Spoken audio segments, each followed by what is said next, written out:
Je vais commencer par la fin, produire. Je pense qu'il y a eu un travail de fait.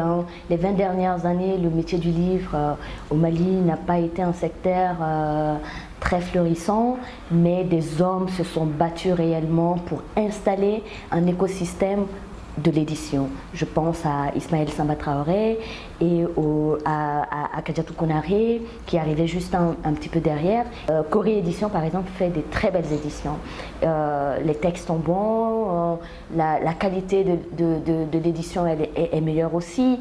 Donc il y a un écosystème existant, mais cet écosystème souffre de la réalité de son économie, qui est qu'il n'y a pas, en fait, il n'y a pas une vraie économie déjà de la culture, a fortiori une vraie économie de l'édition. L'édition, quand on prend les métiers de la culture, parce que l'édition fait pleinement partie des métiers de la culture, quand on prend les métiers de la culture, l'édition est encore un parent pauvre.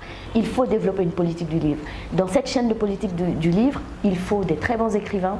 On a des personnalités qui nous ont donné des très beaux textes. Donc nous ne souffrons pas d'inexistence d'auteurs. Il faut de la qualité. Il faut aussi de la promotion de ça.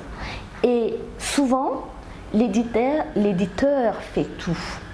Et un éditeur qui fait tout, il y a l'éditeur qui s'occupe de la chaîne de production, mais la chaîne de communication qui est le management, c'est un métier à part. L'éditeur n'est pas le communicant, l'éditeur n'est pas l'agent. Les champs de l'écriture sont développés, il y a des agents d'auteurs.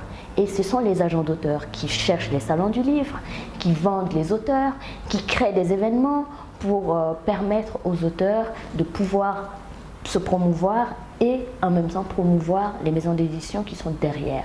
Donc il y a toute cette chaîne en fait à construire au Mali. C'est pourquoi je commence par la fin qui me semble hyper importante, parce que c'est de là que naîtra en fait une vraie politique du livre. Pourquoi le Malien ne lit pas? Plusieurs paramètres sont à considérer. Le paramètre social déjà.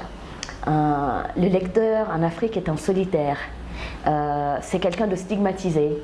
Alors que la lecture est un beau voyage. Quand on voyage au travers d'un livre, de l'imaginaire d'un auteur, on quitte son soi réel, on emporte dans le livre